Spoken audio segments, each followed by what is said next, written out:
Voilà, il est exactement 12h33. Nous sommes le jeudi 17 décembre 2020. Nous sommes avec vous jusqu'à 14h. Comme toujours, ZCL, la barque chargée. Il y a deux hommes. Le premier, c'est Élie Domouta. Bien bonjour. Bien bonjour. Et puis beaucoup de femmes. Naomi Green qui sera avec nous dans un instant. Les chargés de communication pour Freedom. On a aussi Nadège et Nathalie Chevron. Cheryline Gourdet, enfin bref, tous ces gens-là. Et puis aussi le syndicat des transporteurs, Willy Moulin, qui viendra en fin d'édition nous expliquer un petit peu ce qui se passe. Sinon, au niveau de l'information, accueil des impôts à Kawel, on a l'impression que ça fonctionne mal. On verra le reportage de Maxime Morel. HEC Paris, formation de femmes entrepreneurs, de plus en plus, c'est normal, on en a besoin. Ben, on va en parler. Le tunnel de Perrin, je sais que c'est arrivé. Le bus a essayé de passer, il part ici. On en parlera. Les Guadeloupéens sont en train de plus en plus pauvres. C'est de vous dire oui, mais m'oublier ça aussi parce que ils font un tunnel. Bon, bref, nous quand on fait ça tout à l'heure. Bon, et puis le Noël des enfants défavorisés. Bien, voilà, nous quand c'est rester sérieux, mais parce que nous débutons grave a dit, et nous devons en faire venir parce que depuis 2 ou 3 temps, enfin depuis 2 ou 3 temps, depuis 11 ans qu'on est là, problème de l'eau qu'a posé de plus en plus sérieusement en Guadeloupe. J'étais signon à Corentin à LKP, effectivement, on était même là, on était même fait photo avec le préfet là, tout ça. Et on va comprendre. Jusqu'à aujourd'hui là, chaque fois nous butin le chaque mois, nous entendons dire quoi, relançons notre butin, le SMO. Qui position à l'GTG, à LKP, à ces questions-là ça? La position n'a pas changé. Le lundi 4 mars 2009, il y a un accord qui est signé. L'accord là, ça a été prévoir qu'au 1er janvier 2010, l'État, les collectivités, Conseil général, Conseil régional, TK, mettent ensemble et fait en sorte que l'ensemble des syndicats d'eau qui existaient en Guadeloupe, il y a 11 syndicats à l'époque, TK créé un syndicat unique de production, de gestion, de distribution de l'eau potable en Guadeloupe. Tout le monde était d'accord. Quelques mois plus tard, il y a torpillé l'accord là ça. Et les torpilleurs, Victorin Lurel, président du conseil régional, Jacques Gillot, président du conseil général, Marilus Panchard, ministre des Dômes, et Fabre, préfet à l'État français ici. Ces 4 personnes-là, ça, ils ont organisé, bien évidemment, avec tout le monde qui était à l'entour, parce que tous ces gens-là, ils mettent aujourd'hui, là, ils conseillent de ceci ou de là, ils ont tout été dans l'équipage Gilo, l'équipage Panchard ou bien l'équipage Lirel à l'époque. Donc, ils ont tous participé à ce complot-là pour te tuer encore là. Ce qui fait que l'on dit tuer encore là qui a existé, sauf qu'ils n'ont pas jamais été en œuvre. 10 ans plus tard, donc il y a quelques mois de ça, en fin 2019, nous avons constaté que la région a lancé en grande discussion, en grand chantier, si la création du syndicat unique de l'eau. Alors nous écrit M. Chalus, nous téléphonons, nous portons manœuvre, nous avons dit nous pas à comprendre. Zoka fait un syndicat unique de l'eau, mais les principaux protagonistes de l'époque, en l'occurrence les associations d'usagers, les syndicats ouvriers et LKP, ou pas demander nous, ou pas parler de nous. Ils finissent par répondre nous en novembre 2019, disant qu'il a invité nous. Alors, quelques jours après la Noël, effectivement, il a invité nous à une réunion. Décembre 2019. Oui, mais nous l'année. Voilà, nous l'année. Après que nous bousculons. Et donc, et que nous débarquions dans une réunion aussi. Donc, il recevra nous en CTAP spécial eau. Et donc, nous décisons là et nous faisons part de vision à nous, de doléances à nous, et nous disons au conseil qu'il était souhaitable qu'ils lancé en véritable négociation pour nous payer savent en qui genre nous avons diviner en service public de l'eau en Guadeloupe, création, mais avant que nous passions à l'étape là, ça, il faut que nous fassions un état des lieux. Donc nous demandons à ça que nous, on audit financier précis en toutes les structures de l'eau, si les 10 derniers l'année, de façon à ce que nous sachions mais en qui genre nous fait arriver en situation là ça, puisque on ne peut pas en qui vient dire nous mis dans situation là ça nous y est, ça c'est les conséquences, mais il faut nous aller chercher les causes. En qui genre nous fait là, deuxième bit nous demander nous on audit technique à situation là. Combien de kilomètres si qui ni, combien d'abonnés qui ni, combien de casini, combien de consommateurs qui ni, en qui genre réseau là, il y a nos réseaux à production, à distribution, à captage, etc. pour nous savoir exactement en qui situation nous y est. Et pour nous, c'est un préalable, c'est que nous discuter des orientations. Jusqu'à la journée d'aujourd'hui, rien du tout. Rien du tout. Mais rien. Par contre, dans les discussions, nous finissons par acter qu'il faut créer un syndicat unique de production, de distribution de l'eau potable et de l'assainissement. Là, tout le monde d'accord. Et nous acter également qu'il faut que les usagers participent à processus à création. Là, ça a été clair, net et précis. Et nous rappeler dans un texte qui a signé, c'est ça, hein? Ouais. Les accords LKP de 2009, notamment sur la contribution financière de l'État et également par les fonds européens, puisque c'est ça qui a été prévu en 2009, que chantier-là, ça financé par l'État et les fonds européens, notamment l'ONIMA, le CEOM, etc. Celle qui n'a pas été signé, c'est Feu Monsieur Gâteau. Il n'a pas été signé, non pas parce qu'il n'a pas été d'accord, puis c'est arrivé après, il dit mais pourquoi on va signer? Il dit mais il est d'accord avec la participation des usagers, il est d'accord, il faut que l'État finance, il faut que l'Union européenne finance, mais lui, en attendant, par rapport à la situation du SIAG, ils bien savent, dette fournisseur et dette bancaire à le SIAG, qu'il a divini. Et tant que Cap Excellence pas ni réponse là ça, Cap Excellence peut prononcer en les création à syndicat unique là. Et après ça, yon qui arrêté inviter nous, arrêté parler bon nous. Deuxième fait marocain qui vient arriver quelques mois plus tard, nous avons qu'à sortir une déclaration solennelle des élus signée de yo toutes qui a dit qu'il faut que vous créez le syndicat unique de gestion et de production et de distribution de l'eau potable en Guadeloupe. Et dernière ligne de déclaration là, qui a dit, qui a rappelé que processus de création là, ça qui fait l'objet de négociations avec les associations d'usagers et les syndicats représentants du personnel, les syndicats représentatifs. À la journée d'aujourd'hui, rien. Il n'y a pas parlé de nous. Et pourtant, le document ça qui a existé, en est signé de Mamboel, de Chalus et de tous les présidents de PCI, sauf Cap Excellence. Sauf Cap Excellence. Alors, c'est Cap Excellence pas signé, mais c'est seulement qui a, dans la foulée, nous avons rencontré Cap Excellence. C'est toujours, M. Jalton et qui paye, toujours recevoir nous, recevoir LKP, l'UGTG et les associations d'usagers qui est affilié à l'UGTG. Et donc, je dis là, pour nous, ça y a fait là, c'est un crime, un nouveau crime contre les usagers et les Guadeloupéens. D'accord? M. Chalus, Mamboel l'incertain et tous les présidents de PCI et tout le monde qui a gravité à l'entour du dossier SMO là, y compris le préfet, yo malhonnête à dans dossier là ça. Yo ka couillonné Guadeloupéen. Et pourquoi nous a dit ça? Premièrement, parce que yo pas respecter engagement yo concernant la participation des usagers et des associés et des syndicats ouvriers dans le débat sur le processus de création là, mais surtout yo ka organisé un escroquerie contre Guadeloupéens. Les considérés au cas li document là yo fait sortir le 25 novembre. Si création à SMO là.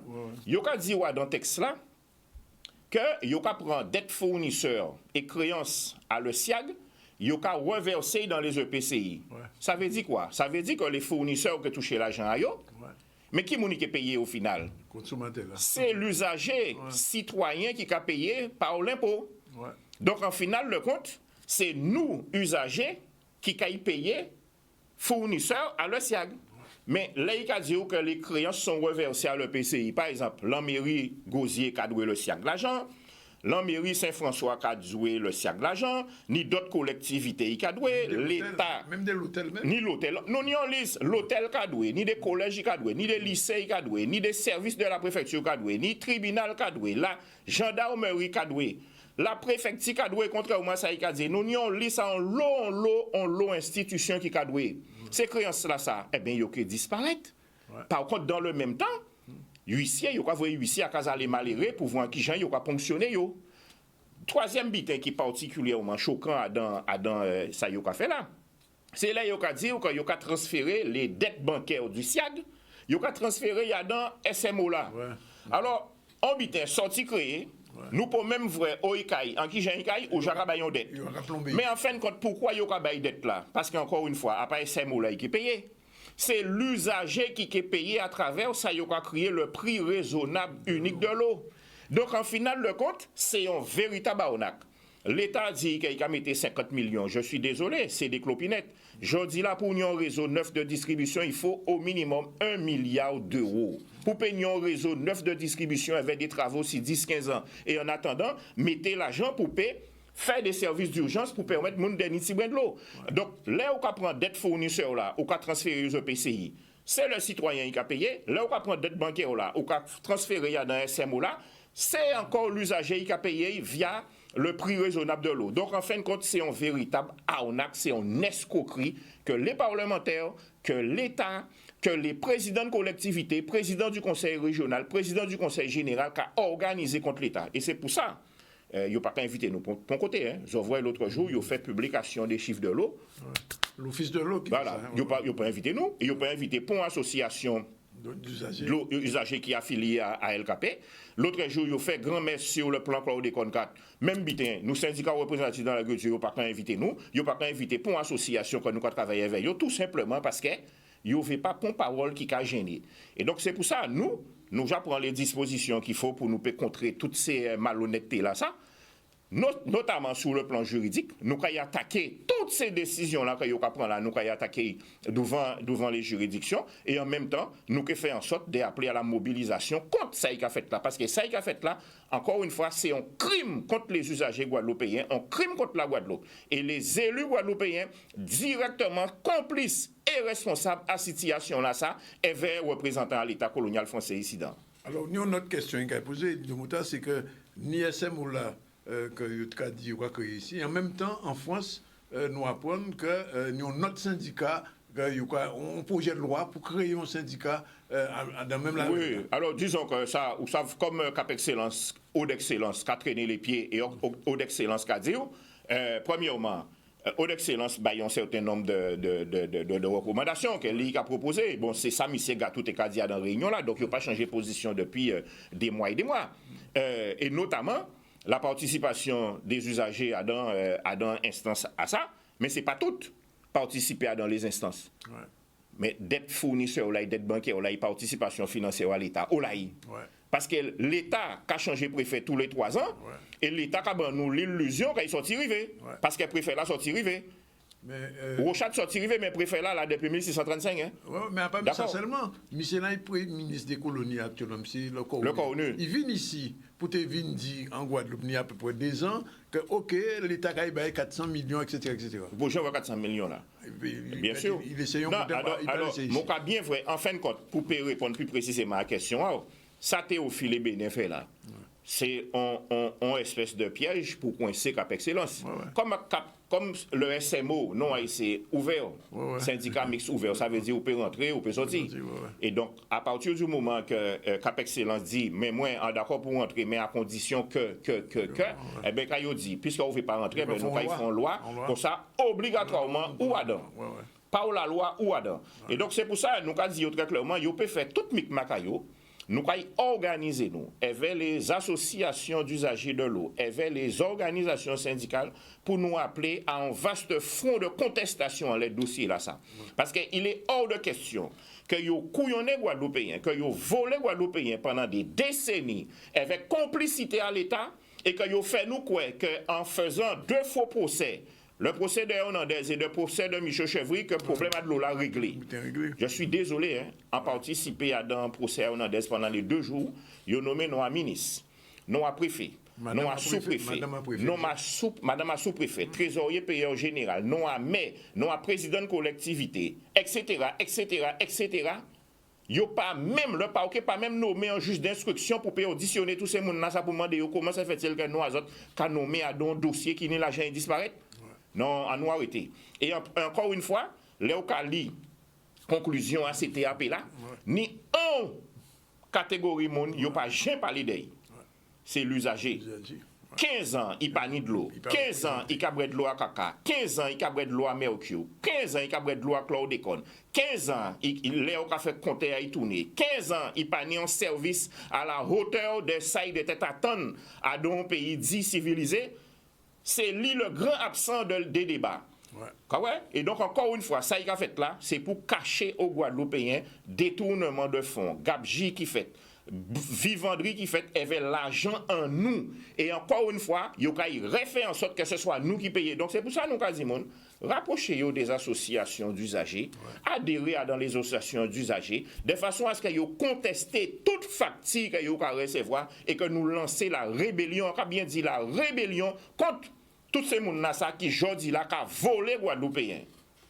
Guillaume, tu as des petits mots quand même à situation sociale à Guadeloupe. Est-ce que la pandémie a empêché que les organisations syndicales mettent au combat? Oui, parce que vous savez, les restrictions. Les gestes barrières, etc. Voilà. Bon, nous avons fait réunion, vous savez, nous toujours fait réunion. Nous faisons 1er mai en vidéo, nous rassemblons le 1er mai devant Palais là. Nous pas fait défilé, mais nous faisons un bitin. Après le confinement levé, nous faisons des réunions physiques. Jusqu'à qu'on y est là, nous avons fait des réunions physiques, nous avons préparé 1er mai, nous avons essayé vraiment une fois par semaine. Mais c'est vrai que pas ni même engouement, puisque toujours ni. Et entre-temps, ni des 3 camarades aussi tombés malades, donc tout le monde a pris précaution, puisqu'on pas savent. Mais la lutte a continué. Je dis là, on a des camarades, tant bien que mal, qui ont levé gaoulé dans tous les secteurs d'activité. Ouvrait la CGTG était au combat. Et les sabliers aussi, nous voyons ça. Voilà, les sabliers au combat. Là, on est les camarades à l'hôtellerie au combat. À leur dossier à Vial, morceau Vial Colé là. Pendant Vial Colé, commandé, pendant Yokaba Vial Colé, des millions d'euros, soi-disant, pour reprendre Corsair, eh bien, il sortit dénoncer dans tout l'hôtel qu'il y a en Guadeloupe tous les accords collectifs qui ont existé depuis 1982. La convention 1982, la convention collective. Les accords sur les primes, les accords sur les forfaits de nuit, les accords sur l'embauche des extras, les accords sur les primes de licenciement, tout ça qui a concerné droit à travailler. Morceau Vialcolé là qui a dénoncé tout. Et pendant ce temps, l'État a baillé l'argent pour y aller bombancer, mais l'argent public. Puis ça n'a pas grand l'argent lui-même qui est porté dans ça. Donc encore une fois, mi situation là, il y a profité de la crise sanitaire comme un effet d'aubaine pour y casser droit à travailler. Et ça, dans le silence le plus total, puisque seule parole nous attend, c'est le patriotisme économique. Non, mais son arnaque. D'accord? Son patriotisme d'arnaqueur et de magouilleur qui a profité de la situation pour voler Guadeloupéens. Et là aussi, nous avons préparé nous parce que ça peut passer comme ça. Ouais. Vous voulez dire que la situation sociale là, à un moment donné, mais il est obligé de bouleverser? Non, il est obligé. Il est bouleversé, mais petit à petit, il est obligé de bouleverser parce que l'État a cautionné les dérives ici. On a des organisations patronales qui n'ont pas ni représentativité, mais qui ont siégé dans des instances. On a des gens qui n'ont pas ni représentativité, mais parce qu'ils ont bons amis préférés là, parce qu'ils ont mangé en bol à préféré là, eh bien, ils ont siégé dans des instances. Et donc, je dis là, nous, eh bien, parole en nous libre.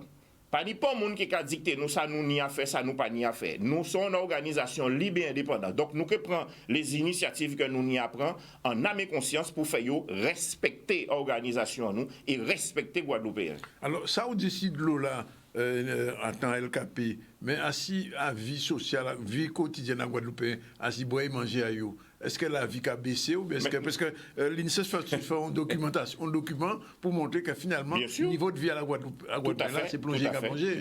Tout à fait, mais c'est la vérité. Et là, en qui on nommé non à Mossolirel là, le bouclier qualité prix son arnaque. On a rappelé qu'en 2009, nous signé avec Gégo et avec l'IREL et avec Gilo et avec les collectivités guadeloupéennes.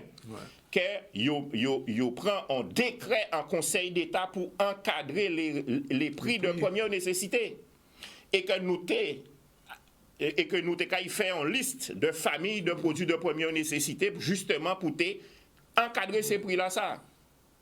M'en penchao pas Jean et travail ici décret là les nous essayer parler bayen qui a dit ni pas parler ban nous lire les gilo volon couiller ban nous comme quoi yo pas parler ban nous et nous vrai le bouclier qualité prix apparaître. Nous pas connaître qui bitin ça. Celle bitin nous savent son arnaque le bouclier qualité prix son arnaque pas ni pon baisse des prix. Tout simplement parce que ou pas connaître marge à les entreprises.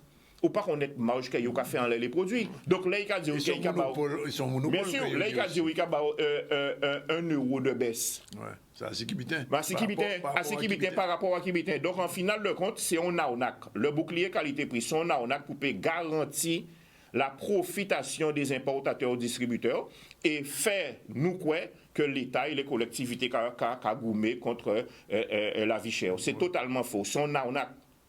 Et nous avons alors un dernier point avant de nous quitter nous, c'est mouvement que nous voyons que Gadaoukan, Ramassami, tout ça, BTP lancé. Et monsieur Ramassa Midi, l'autre jour, il lançait ça, même jour-là qu'a été lancé un mouvement là qui était Baël Capilla. Est-ce que vous pensez que la situation sociale là peut bouleverser après ça en Guadeloupe? Non, ça, nous pas qu'à compter en les. Nous pas faire l'histoire. Nous pas qu'à compter en les ça les autres cafés. Seul bitin nous qu'a fait quand on sortit dire, nous qu'a discuté chaque semaine avec les organisations syndicales, que ce soit dans l'éducation, que ce soit les syndicats interprofessionnels, nous qu'a parlé des situations là graves. Très grave. Jodi là, par exemple, dans l'hôtellerie, il y a cassé tous les accords.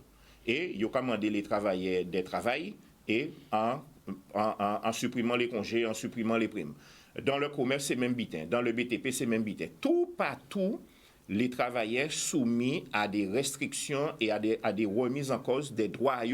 Nous avons au niveau à la santé aussi. Donc, le moment venu, travailleurs et organisations, nous prenons les initiatives qui n'y a pas. Mais aujourd'hui là, nous avons observé ce qui a passé. Nous avons observé ce qui a passé. Et nous avons observé l'attitude à l'État. Nous avons observé l'attitude à les élus guadeloupéens. On anecdote. Hein? L'autre jour, nous tendons à la télé que vous validé le plan de relance économique du Conseil régional. 600 millions. D'accord? 630 millions. Ouais. Monsieur Chalus, nous voyons marcher bras dessus, bras dessous avec le MEDEF. Il fait présentation avec le MEDEF et le patronat tout partout. À aucun moment, il n'a pas daigné consulter les organisations syndicales ouvrières. Ça veut dire qu'aujourd'hui, la classe politique guadeloupéenne, quelle que soit l'orientation politique, il y a traiter les usagers guadeloupéens, il y a traiter les citoyens guadeloupéens, il y a traiter les travailleurs guadeloupéens, il y a traiter le peuple guadeloupéen avec le plus grand mépris. Et donc, Monique a méprisé nous ne peut que mépriser eux aussi. Nous ni le plus grand mépris aujourd'hui là. Parce qu'il n'y a pas qu'à respecter les travailleurs, il n'y a pas qu'à respecter les Guadeloupéens. C'est le moment où vous connaissez vous, c'est à 2 semaines du bulletin de vote pour faire l'entour à Kazao. Et là aussi, Guadeloupéens, nous n'y a mettre nos deux bottes pour nous dire ça, nous respecter nous. À nous respecter nous, mais quel que soit mon nom, parce que ni ça y a vin et ça y a parti, mais ça y a vin, c'est toujours photocopie à ça y a parti. Hein. Et nous allons dire merci pour qu'on y là. Merci. On va faire vous avant Noël. Non, nous pouvons voir, enfin, nous pouvons en photo baron. Merci David. Et à bientôt. À bientôt. Ça a senti que l'hôpital est chauffé. Voilà, il est exactement 12h55. Nous avons un petit premier campo et nous recevons tout à l'heure Naomi Green avec d'autres monde qui viennent à l'émission là tout de suite. Voilà, il est 13h03, 3 femmes qui sont arrivées sur le plateau du ZCL. Comme toujours, on m'a dit que c'est l'émission qui reçoit le plus de femmes. En Guadeloupe, on battait ça, je n'avais pas remarqué. On a commencé avec Elido Motin. Alors, il y a Naomi Green, bonjour. Bonjour. On parlera avec elle un petit peu de la Dominique, mais aussi de ça. Le Creole Heartbeat, c'est un journal, un magazine qui vient de sortir. Il est tout en anglais, mais il y a un numéro en français bientôt. À partir du mois de janvier. À partir du mois de janvier. Bon, mais le, ça, c'est vous avez. Il s'appelle Creole Heartbeat. Creole Heartbeat, ça ne se traduit pas, donc en gros. Ouais, pulsation cardiaque. Ouais. Mais il n'y aura jamais un numéro en créole. Mais le problème qui se pose, pourquoi je dirais non, pourquoi? Parce que tous les îles qui parlent créole des Antilles ou même ailleurs, nous avons tous le créole est différent. Ouais, ça va être compliqué de le mettre. C'était prévu. Mais voilà. Voilà. Et je reçois aussi Madame Nathalie Chevron, bonjour. Bonjour. De la Cresse, et avec elle Nadei Saha de la Cresse aussi, bonjour. On va faire le bilan du mois de Cresse. Sinon, on revient à l'actualité. L'actualité, c'était aux impôts. À Kawel, au monde Kawel, semble-t-il, il y a des choses qui ne vont pas très bien. On a envoyé Maxime Morel se rendre compte. On regarde le reportage. Le directeur a décidé et a imposé la fermeture des trésoreries de Moule et de Port-Louis au 1er janvier 2021. Et donc, à la place de ces trésoreries qui vont fermer, il va mettre des annexes. Mais nous, on veut être très clair. Hein. Les annexes, c'est comme un lolo, ça ne remplace pas un carrefour. Donc dans ces annexes, on ne pourra rien faire de sérieux, puisque vous ne pourrez pas payer, vous ne pourrez pas faire d'échéancier. Il y a une qualité de service rendue qui est beaucoup moindre.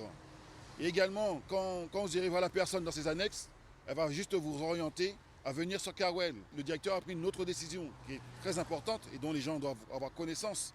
C'est que l'ensemble, tous les impôts de la Grande Terre seront concentrés sur un seul bâtiment, le bâtiment de Kawel.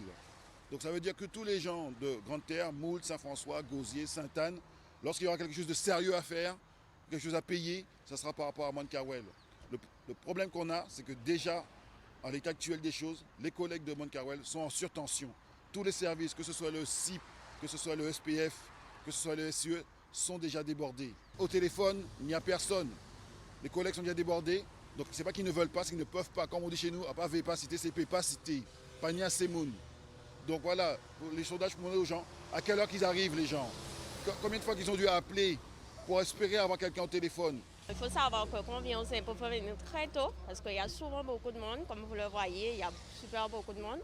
Et pour pouvoir passer, il faut venir très tôt. On ne répond pas au téléphone, on ne répond pas. Ou du moins, si on répond, on dit « Attendez monsieur » et on met une petite musique pour vous et vous attendez durant toute la journée. Je suis là depuis à 4 h du matin. Hein.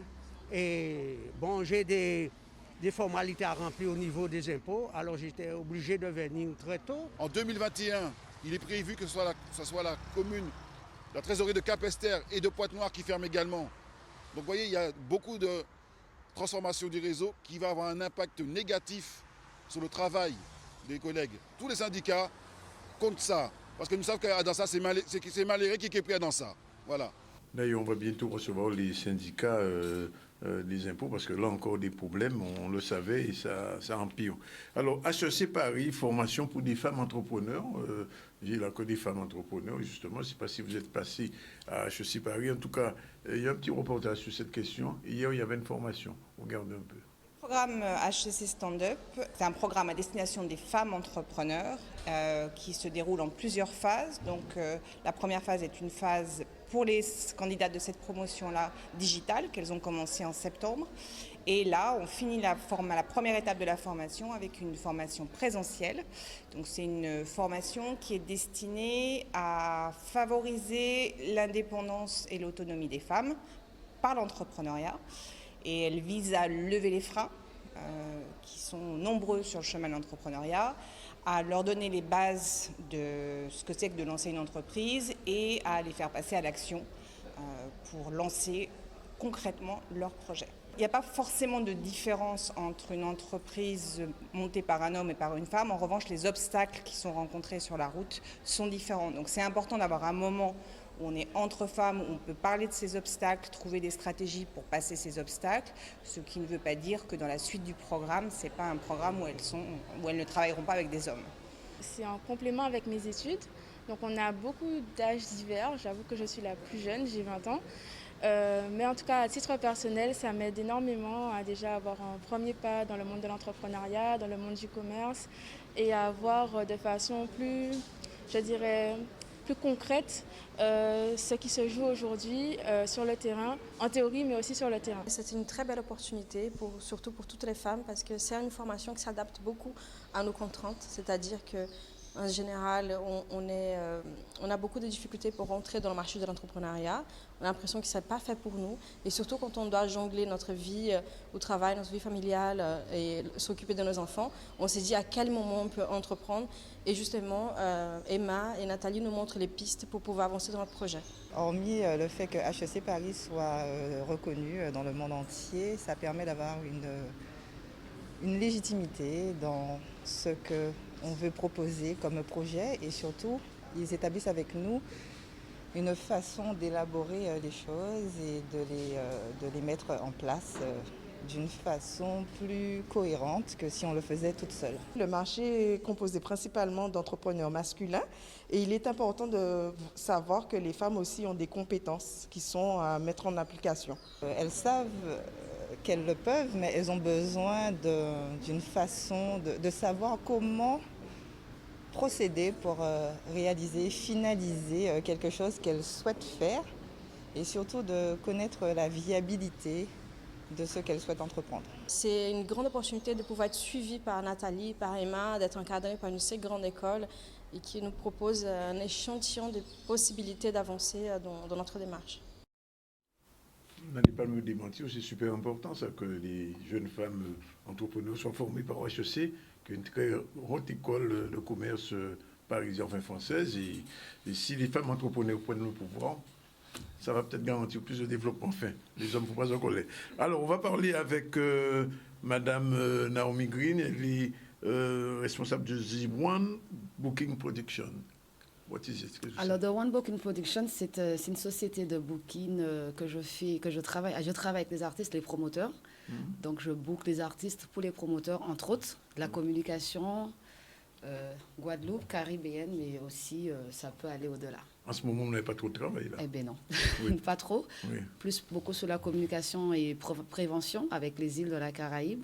Donc, aussi, je bosse principalement avec la Dominique.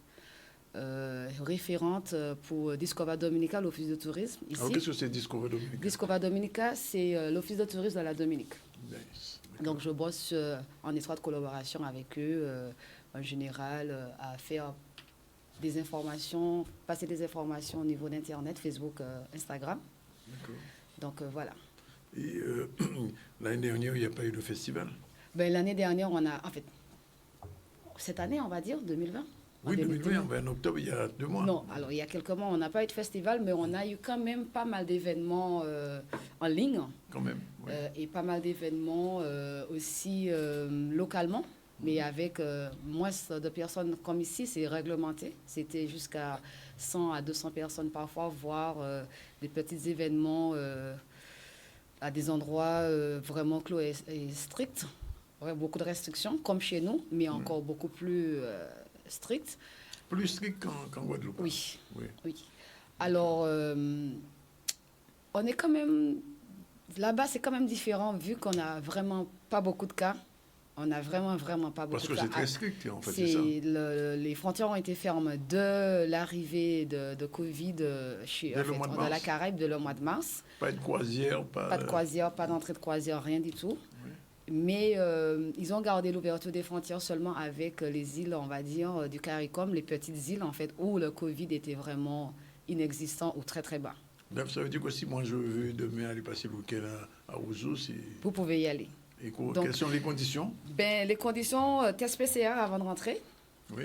À l'arrivée. À l'arrivée. À test PCR, donc 72 heures avant de rentrer à la Dominique. Déjà, il faut venir avec un test PCR validé. Voilà, il faut arriver avec le test PCR validé à l'arrivée. Ouais.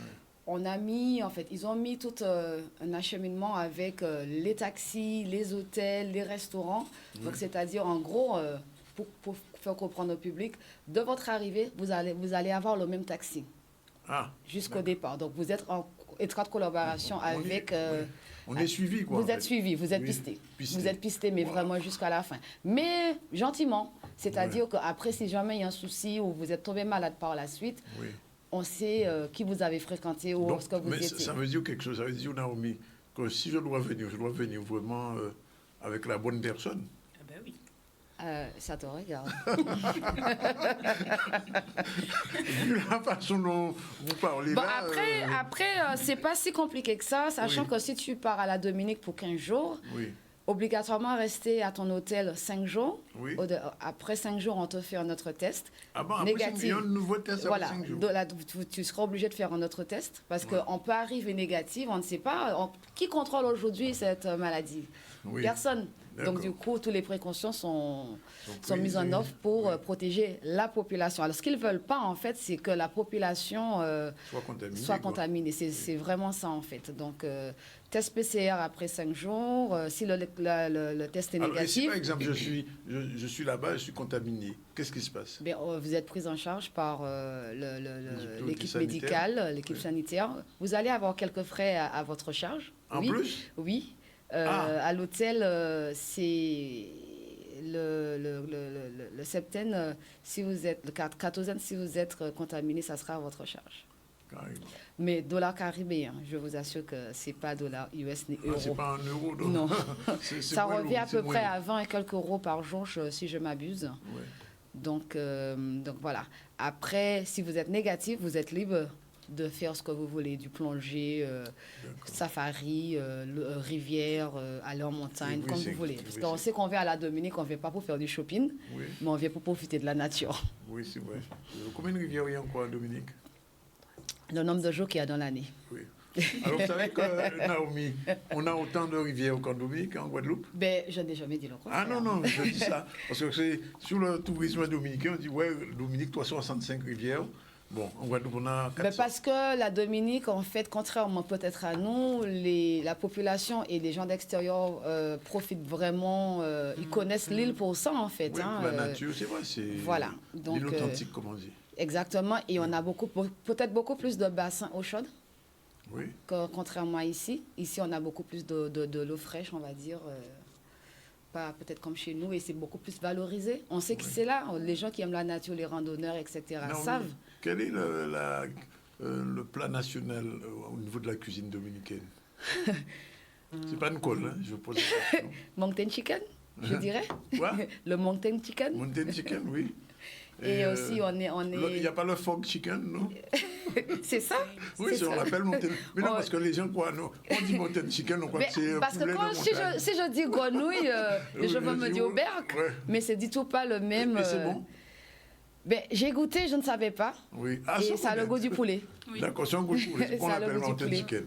Voilà. Alors, 2 petits mots quand même sur Creole Heartbeat. Alors, Creole Heartbeat. Creole Heartbeat, c'est un nouveau magazine qui est sorti au mois de novembre. C'est sorti au mois de novembre. Avec une personne qu'on connaît bien ici. Avec quelqu'un qu'on connaît très bien, qui travaille aussi avec Discover Dominique Wadix. Wadix, on le connaît sous le nom de Wadix. Il travaille à la radio DBS.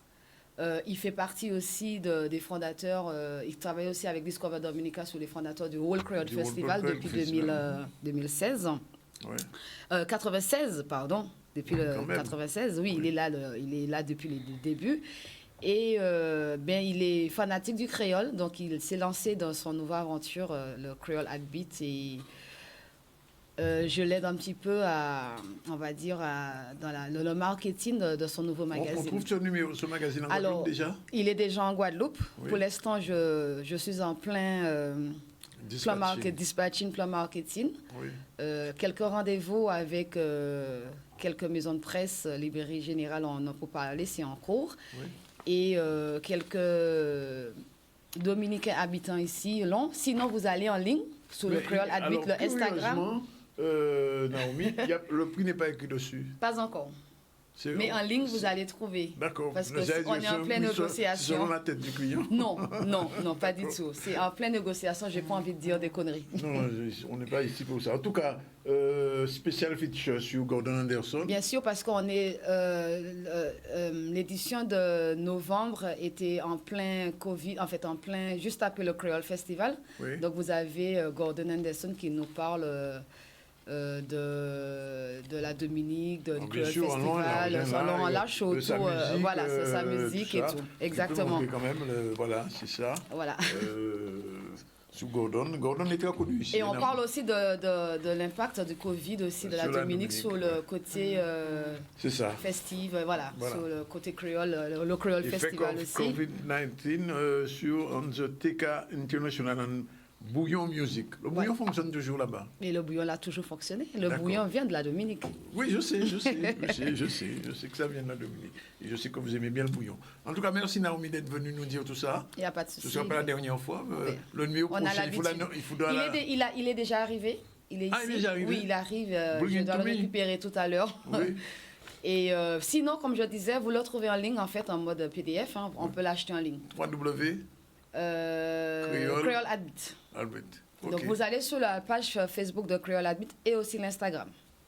Donc voilà. Tout est dit. Thank you, Miss. Il n'y a pas de souci. Bien, alors, bonjour les dames de la Cresse.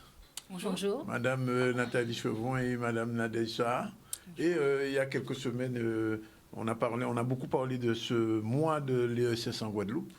Et on a dit des choses intéressantes et surtout qu'on a remarqué qu'il y a beaucoup d'associations maintenant qui essaient de rejoindre un petit peu l'ESS parce que ça devient un monde intéressant.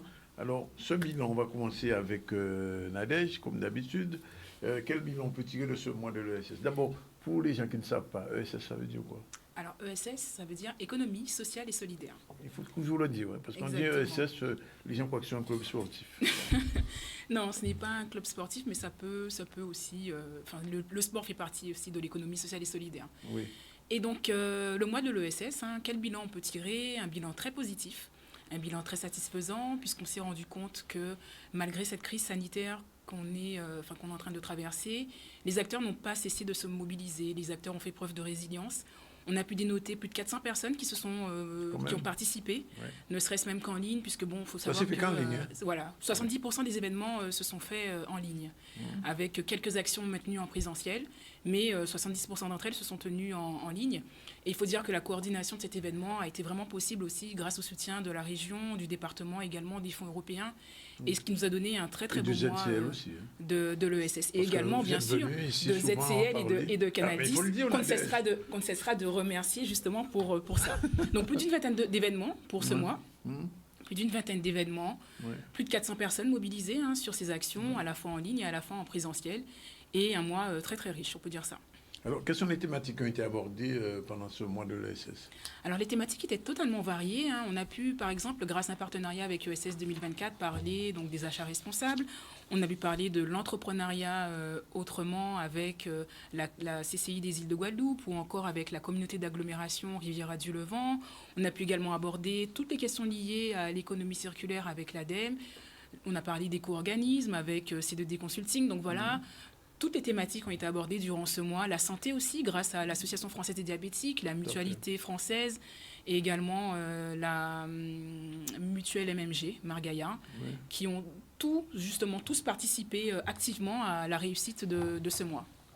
Alors, je vois quand même qu'il y a une association de 10 000 entrepreneurs. 100 000 entrepreneurs. 100 000. L'association 100 000 entrepreneurs qui, justement, est l'une des associations qui a maintenu son action en présentiel, qui a lancé le mois des quartiers, donc c'était le 13 novembre dernier, au lycée professionnel Louis Delgrès au Moule, où donc justement, l'idée c'était de faire connaître l'entrepreneuriat et également l'économie sociale et solidaire auprès d'étudiants de terminale et de seconde. Alors une question, Nadia, qui n'était pas prévue, mais j'aime toujours poser des questions qui ne sont pas prévues.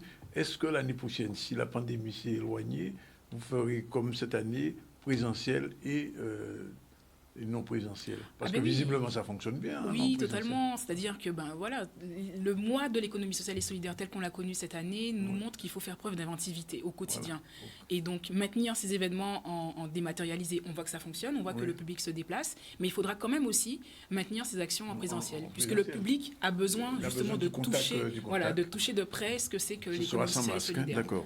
Alors, je me tourne vers Mme Chevon. Qu'est-ce qu'on peut retenir des actions menées, Mme Chevon? Bonjour. Bonjour. Alors, je pense il y a 3 points essentiels en fait qu'on peut retenir de ce mois de l'économie sociale et solidaire 2020. Déjà sur la forme, comme vient de le dire ma collègue Mme Saha, 70% des événements webinaires, ce qui a fait que ce mode de fonctionnement a développé des compétences numériques chez les organisateurs et chez les participants. On a recensé pas moins de 6 plateformes différentes qui ont été utilisées pour réaliser ce mois. Donc, la plus connue, c'était Zoom, mais il y a eu aussi Microsoft Teams, Adobe Connect, etc. Et puis, chose intéressante, donc vous parliez de maintenir l'action l'année prochaine en présentiel et en distanciel. On a aussi découvert des plateformes qui permettaient de favoriser l'interactivité entre les participants.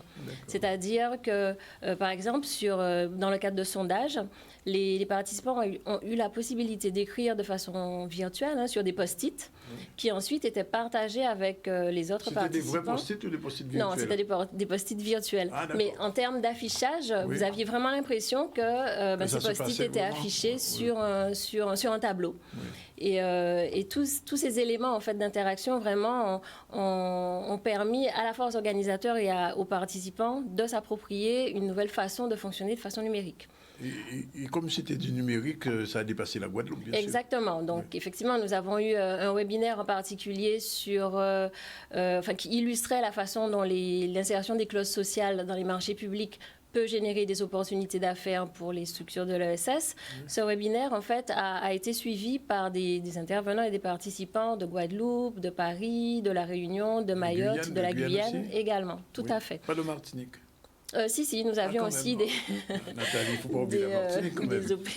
intervenants de la Martinique. Oui. Et puis enfin, pour terminer sur ce qu'on peut retenir de ce mois de l'ESS, il a permis de rappeler que l'économie sociale et solidaire touche tous les pans de notre vie, de nos aspects professionnels et personnels.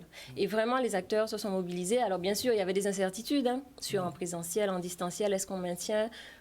Mais en fait, ils ont joué le jeu et ça s'est bien fonctionné. Tout à fait. On va terminer, avant de terminer avec Nadège, quelle a été l'implication des différents acteurs de l'ESS?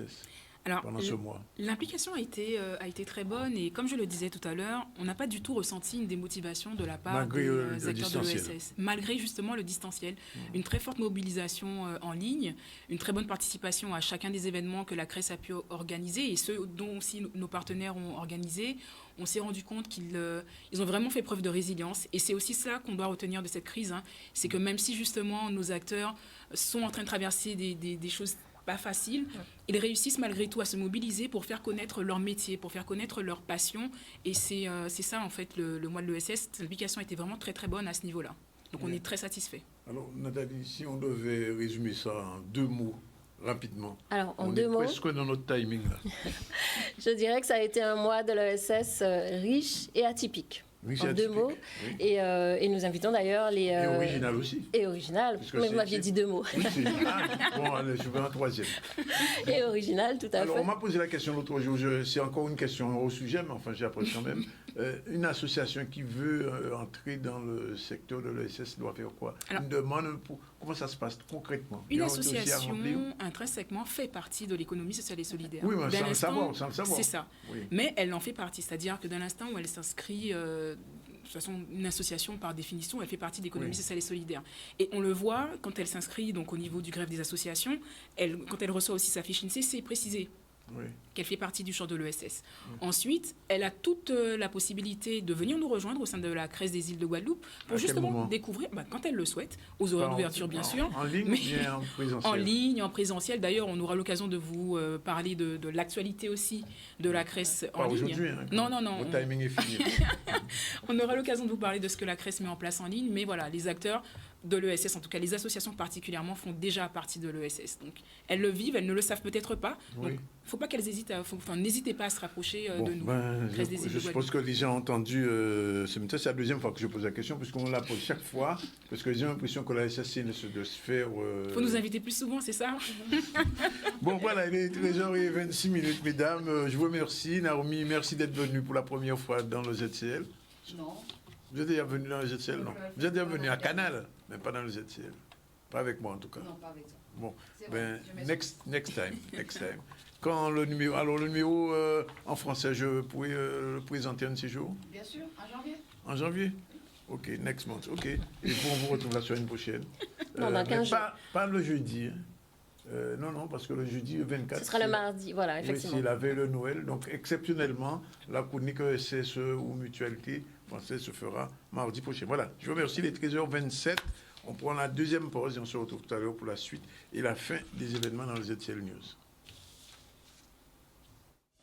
Voilà, il est 13h36 dans le ZCL News, comme tous les jours, plusieurs invités. Là, on va recevoir dans un instant j'ai envie de dire des syndicalistes. Willy Moula, président de l'USTR. Bonjour. Bonjour. Charlie Fléraud, président du CRTG. On va dire tout à l'heure ce que c'est. Et Mme Rosier Aimé, secrétaire générale du STMG. Bonjour. On va parler un peu de transport routier parce qu'il y a des problèmes si vous êtes là. Exactement. Bien, on va en parler dans un instant. Et puis, notre chroniqueuse psy, comme chaque quinzaine. Bonjour, Charline. Bonjour, monsieur Charline Gourdé. Et avec elle, on va parler aujourd'hui du dialogue social dans l'entreprise. Alors, c'est important. La question que je vais poser après le générique. Il est prêt, le générique? C'est parti. Pas encore.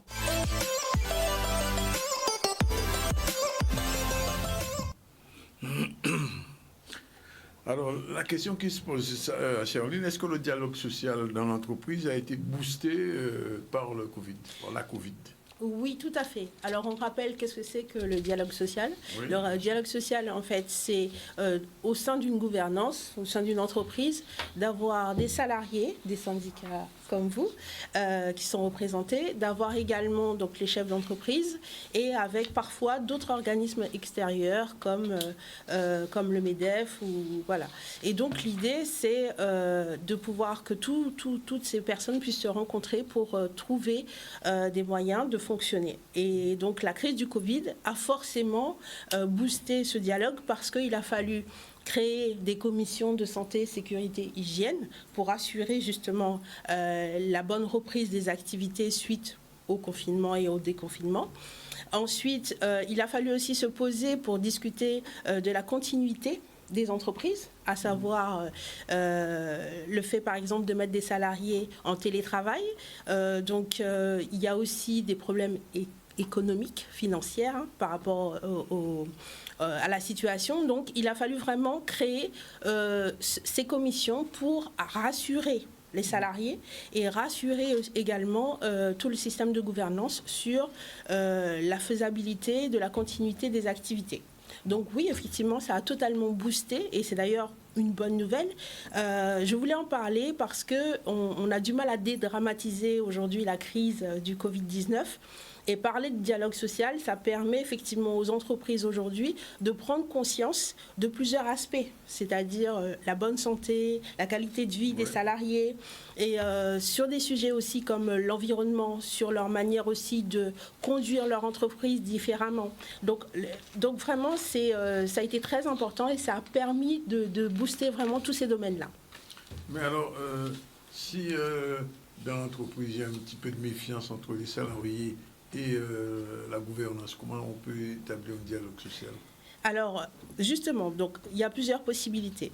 De toute façon, c'est l'employeur et c'est obligé, c'est plus qu'un devoir. Il est obligé de mettre en place justement cet espace, de créer en fait, donc l'État depuis 2019 a obligé toutes les entreprises, peu importe la taille de la gouvernance, à mettre en place les commissions, justement, commissions santé, hygiène, sécurité, qui garantissent ce dialogue social. Donc, tout le monde ne sait pas forcément faire parce qu'effectivement, dans toutes les entreprises, ce n'est pas forcément la culture. Vous avez des structures extérieures, des cabinets de conseil. Vous avez également, au niveau de l'ARAC, qui est un organisme de l'État, qui peut accompagner les structures, les entreprises, pour installer ce dialogue social, en tout cas les initier. Et vous avez également des guides qui sont proposés, vous avez des livres aussi pour les managers, enfin les chefs d'entreprise, pour pouvoir comprendre qu'est-ce que c'est l'enjeu et qu'est-ce que ça peut apporter à leur entreprise. Parce que le dialogue social est égal à performance. Parce qu'à partir du moment... Dialogue, c'est quoi? C'est la communication. Que tout le monde puisse s'entendre, l'échange, créer du lien. Que tout le monde puisse s'entendre sur les difficultés. Que tout le monde puisse aussi donner son avis. Savoir comment mettre en place une stratégie pour l'entreprise. Donc, c'est garant de performance. Si vous avez des salariés qui sont on prend en compte, en fait, leurs recommandations. On les prend en compte. On met en place des choses. On assure leur sécurité, leur hygiène. Forcément, ils auront envie de faire fonctionner l'entreprise. Et l'entrepreneur, justement... On a détecté, par exemple, en Guadeloupe, qu'il y avait seulement 58% des entreprises qui mettent en place en fait ce dialogue social. Oui. Que parfois c'est vraiment très compliqué. On a beaucoup d'entreprises où on a le droit de retrait. On entend souvent régulièrement dans les médias des conflits au sein des entreprises. Et si ce dialogue social était mis en place, il n'y aurait pas justement, les gens n'auraient pas besoin, les salariés n'auraient pas besoin d'aller jusque-là. Oui. Donc pour les chefs d'entreprise, petites, moyennes, grandes, même pour les institutions gouvernementaux, c'est très très important de mettre en place ce dialogue social. La communication entre, Dites-moi. Non, j'avais posé la question, est-ce que le dialogue social facilite la réussite de l'entreprise? Mais totalement. Parce que dans le dialogue social, c'est quoi? C'est d'abord, on va parler de la gouvernance de l'entreprise, à tous les niveaux. Ensuite, on va parler l'aspect social, c'est-à-dire la sécurité, l'hygiène, la prise en compte des salariés, la pénibilité du travail. Ensuite, on va parler aspect financier, économique. Donc, qu'est-ce qu'on peut mettre en place? Qu'est-ce qu'on peut faire pour aider l'entreprise à continuer à faire du chiffre, à être compétent? Et donc, c'est totalement le sujet. Alors, il y a des ouvrages sur le dialogue social. Oui, tout à fait. Représentés, on voit l'image qu'on vient de voir tout à l'heure sur le dialogue social. En tout cas, je vois que j'ai un livre qui s'appelle « Dialogue social ». Une urgence pour l'entreprise. Voilà, tout à fait. On a 3 ouvrages qui fonctionnent très très bien et qui aident pas mal, en général, les chefs d'entreprise. ou les responsables de ressources humaines. Social, Voilà. Donc, vous retrouvez ça très facilement chez les grands libraires. Donc, ça permet en fait, c'est pas tout à fait un guide, mais ça explique le principe de la communication spécifique au dialogue social et l'aspect économique. Réussir le dialogue social. Voilà, tout à fait. Et vous avez aussi réussir le dialogue social si vous voulez aller plus loin. Et puis, il y a un troisième livre aussi qui va mieux expliquer comment le dialogue social peut amener la qualité de vie au travail. D'accord. Voilà. Et une dernière chose, chère Linette, est-ce que la psychologue que vous êtes peut faciliter le dialogue social dans une entreprise? Oui, tout à fait. La psychologue que je suis aussi donc psychologue du travail et des organisations. Et du coup, dans ce cadre-là, on peut accompagner justement les entreprises à avoir une analyse, c'est-à-dire à faire une étude sur tous les aspects de la gouvernance et puis être un médiateur du dialogue social, leur proposer un plan de mise en place et être médiateur dans toutes les conditions, dans les relations entre entreprises et salariés. Eh bien, on vous remercie, Chère-Oline, de venir nous dire ça. Et je vous en prie, avec plaisir. On a des chefs d'entreprise. Je ne sais pas si le dialogue social fonctionne, si M. Moulin, si M. Fléau, si Mme Aimé. Ils vont réfléchir à ça. Mais en tout cas, vous êtes venus ici, non pas pour le dialogue social, mais pour nous dire que la situation est mauvaise pour les chefs d'entreprise de vos entreprises que vous êtes. Qu'est-ce qui ne fonctionne pas? On commence par M. Fléau. Enfin, on remercie déjà l'invitation de Canal 10. Il faut savoir que la profession de transport, c'est une chimène qui est très difficile déjà à comprendre parce que nous avons plusieurs activités. Mais nous sommes aujourd'hui particulièrement pour l'activité marchandises et voyageurs. Et donc, le problème qui se passe, c'est que c'est une profession qui est en pleine mutation, notamment sur le plan de la réglementation, sur le plan de toutes les nouvelles lois qui sortent. Et donc, le problème actuellement, c'est que comment nous, transporteurs, nous adaptons à ces nouvelles lois. Et en plus, comment nos adhérents arrivent à bien assimiler ces règles, notamment sur la réglementation sociale, sur tout ce qui est aussi le code des marchés. Et donc, si aujourd'hui, effectivement, vous avez dû entendre que nous sommes alliés à un collectif des entreprises guadeloupéennes. Tout à fait. Pour des choses qui ne sont pas en notre faveur, notamment l'arrivée des groupes, des entreprises hexagonales et nationales sur le territoire, nous ne sommes pas à l'abri. Nous ne sommes pas à l'abri parce que la profession, le transport prend une mutation en Guadeloupe que ça peut intéresser et ça commence à intéresser les entreprises étrangères. Notamment, dernièrement, il y avait un marché, le DSP, et on a su qu'il y a des rayonnais qui ont déposé des offres. D'accord. Alors, mais qu'est-ce que vous voulez? Vous voulez qu'on ferme le marché? Non, que vous souhaitez? Pas fermer le marché. C'est que nous organisons de façon à pouvoir répondre à quel que soit le marché de transport qui se passe en Guadeloupe. D'accord. Et donc, répondre, mais en plus faire des cours pour qu'on puisse continuer et voir dans l'avenir transmettre à nos enfants l'entreprise. D'accord. Madame Aimé, vous êtes sur la même ligne, j'imagine? Non, pas. Enfin, oui, sur certains points, parce que moi, je suis plus, effectivement, mon syndicat représente les transporteurs de marchandises essentiellement. Oui, je vois. Donc, nous n'avons pas de transport de personnes parmi nos adhérents. C'est les grands transports. Oui, parmi mes adhérents, donc, on retrouve effectivement des transporteurs qui ont des camions de béton, par exemple, des transports de marchandises alimentaires ou les transporteurs, transportent des bouteilles d'eau. Pareil, on a les transporteurs de déchets. Comment? Même de voitures, si vous ne transportez pas les voitures quelquefois? Oui, tout à fait. Aussi. Oui. Donc, nous, c'est très, très, très large. Notre secteur, le transport de marchandises, puisque c'est du sable, c'est du gravier, c'est du fer, c'est des parpaings, c'est du béton prêt à l'emploi. C'est aussi marchandises alimentaires, c'est aussi des vêtements, donc c'est très très très large le transport de marchandises. Et effectivement, on agit finalement, dans notre secteur, on est sur plusieurs finalement branches quelque part de commerce. La problématique pour vous? Alors nous c'est différent et j'aimerais faire une petite rétrospective pour qu'on puisse comprendre effectivement d'où vient la difficulté du transport de marchandises. On retourne 20 ans en arrière, en transport de marchandises, on avait essentiellement à 95% des entreprises individuelles Oui. que des personnes, un homme, un camion. Maintenant, actuellement, la profession a évolué. Nous avons énormément de sociétés de transport avec, bien sûr, des salariés. Donc, le modèle a changé. Le transport de marchandises a évolué. Donc, du coup, on n'est plus du tout dans le modèle d'il y a 20 ans. Oui. Et la réglementation, quoi, c'est ça. voilà, c'est ça. Avant, c'était des petites entreprises familiales. Et là, on n'est plus dans ce modèle. Donc, les choses ont beaucoup évolué. Le transport de marchandises a évolué. Et donc, la réglementation aussi a évolué. Sauf, et je dis bien, nos aménagements. Et c'est là où le bas blesse. Oui. Parce que lorsque vous êtes un transporteur de marchandises, je vous donne un exemple qui est simple. Vous livrez des marchandises, vous êtes en plein centre-ville de Basse-Terre.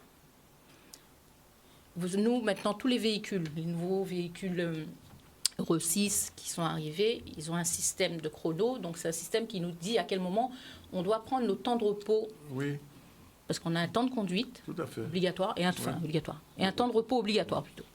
Donc, ce qui se passe, c'est que vous venez de livrer, vous êtes en plein Basse-Terre, il y a un embouteillage. Ouais. Vous êtes coincé dans Basse-Terre. C'est de votre faute. Vous restez C'est de ma faute? Oui, enfin, en général...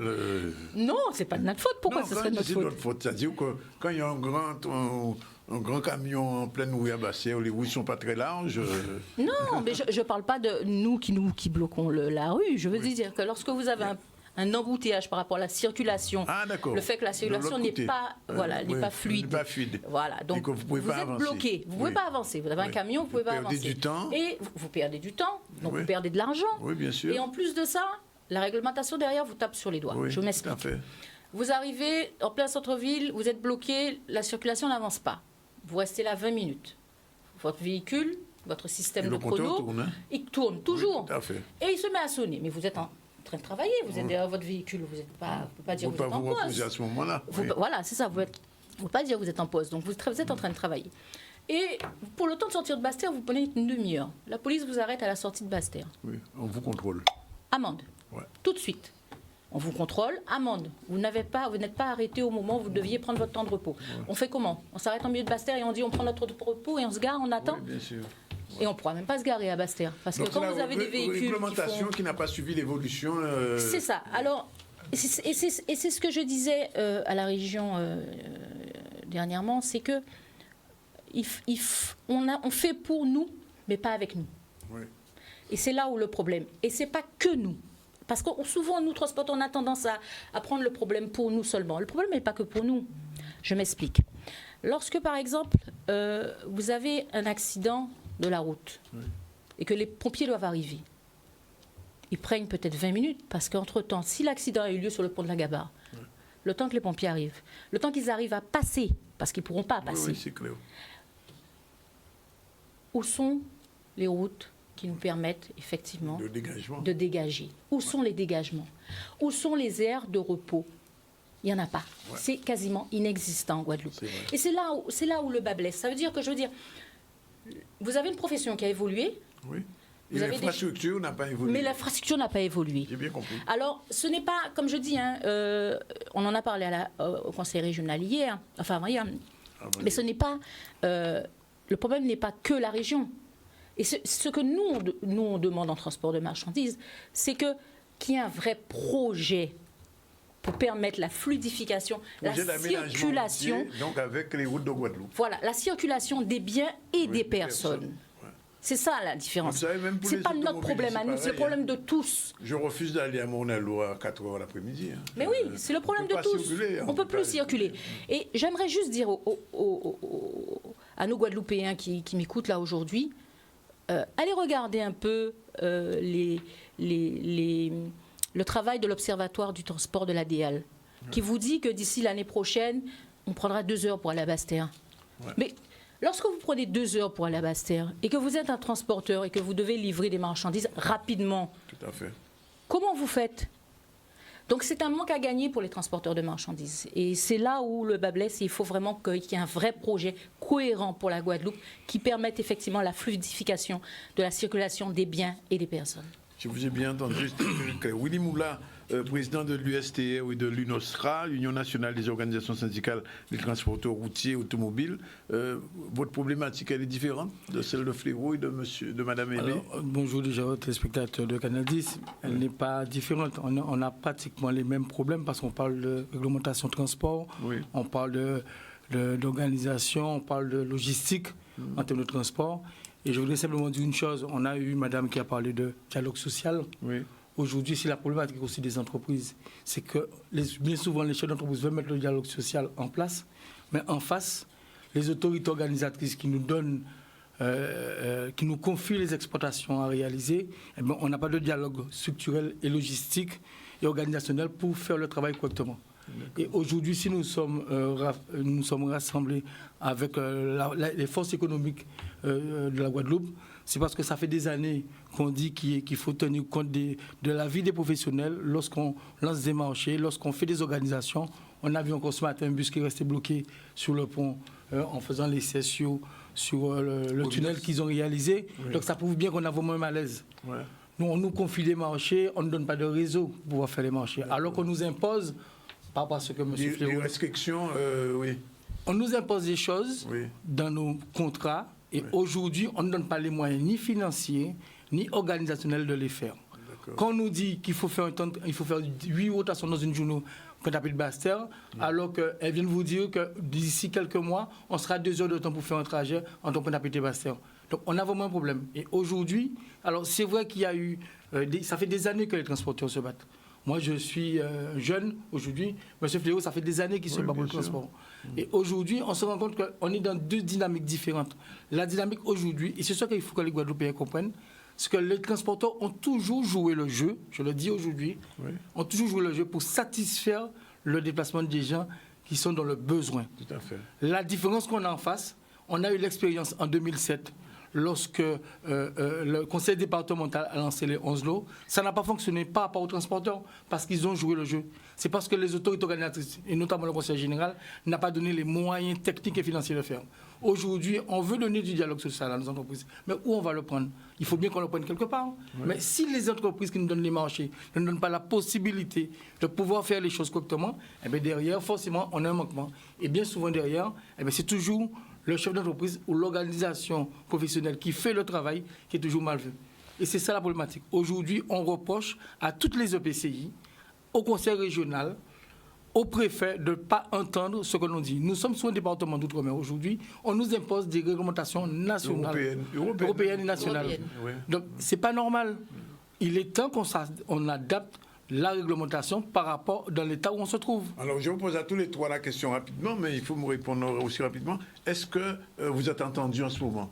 Parce qu'il y a une réunion à la préfecture, enfin à la région la semaine dernière. Est-ce que vous avez le sentiment d'être entendu ou écouté? Ou seulement écouté mais pas entendu?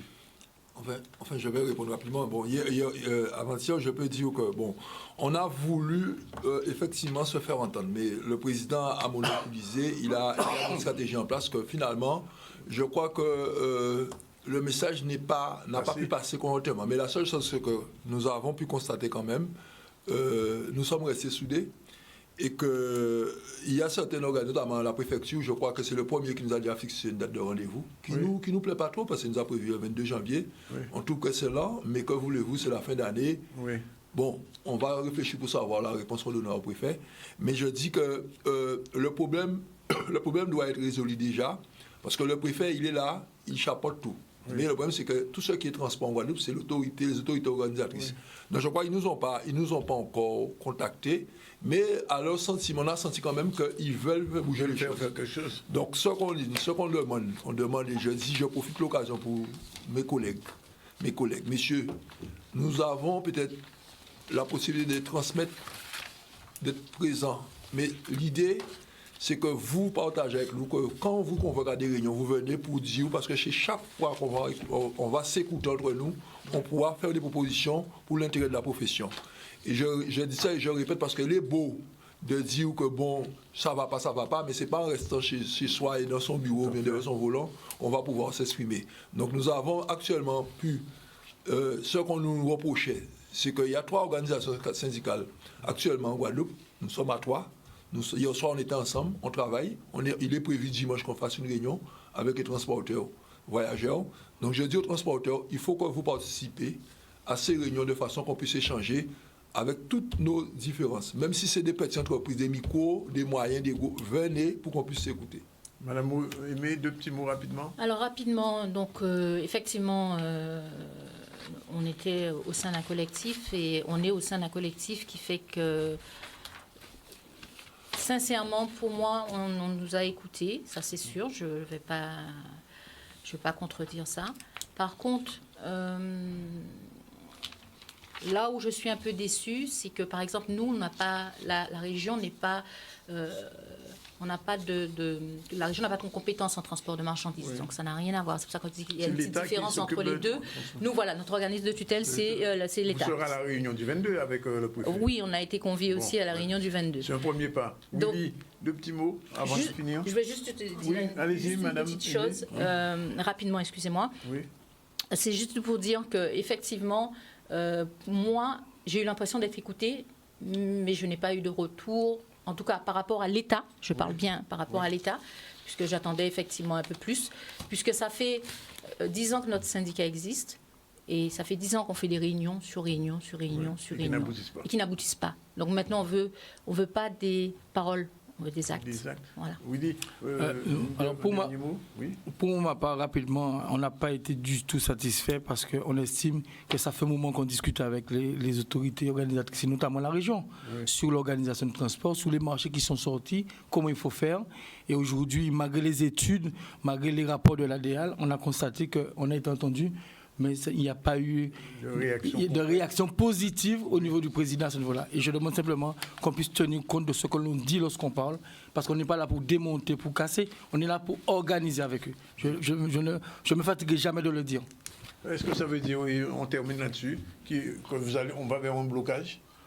Pour l'instant, on ne peut rien vous dire. On ne sait jamais. On ne sait jamais. Ça peut arriver. Le dernier point, pourquoi il y a 3 associations, il n'y a pas une fédération? Ben, on travaille là-dessus. Attends, je vais te répondre. Oui. Pourquoi il y a plusieurs partis politiques en Guadeloupe? C'est pas un bon mythe, hein? Parce que sinon, la Guadeloupe, déjà, de l'autre côté. Merci en tout cas. Merci. Je vous promets, mesdames et messieurs, faire une émission un peu spéciale sur cette question-là. Plus tard, après la réunion du 22, vous reprenez contact avec nous et on fera une émission spéciale plus longue où vous aurez plus de temps et peut-être des images aussi pour voir parler de tout ça. Voilà. Il est pratiquement... merci à vous et merci aux téléspectateurs de nous avoir écoutés. On a pris un petit peu sur le temps prévu. On avait reçu aujourd'hui Elie Demota, secrétaire de l'UGTG, avec qui on a parlé beaucoup de la question de l'eau. C'est une question aussi difficile, aussi complexe que la vôtre. On a reçu Naomi Green, chargée de communication. On a parlé de la Dominique et la difficulté qu'il y a aujourd'hui d'y aller quand on est un Français de Guadeloupe. Et puis avec Nathalie Chevron et Nadège Saha, on a parlé de la CRES et du mois de l'économie sociale et solidaire. C'est très important. Et puis avec Céline Gourdet, on a parlé, et ça tombait bien, sur le dialogue social et l'apport donné des ouvrages là-dessus. Merci en tout cas d'être avec nous. Demain, on se retrouve pour une nouvelle édition à partir de 12h30. C'est le rendez-vous tous les jours dans le ZCL. Voilà, c'est fini pour aujourd'hui. Bye bye. Bon appétit si vous n'avez pas mangé. Moi, bon manger, il faut voir.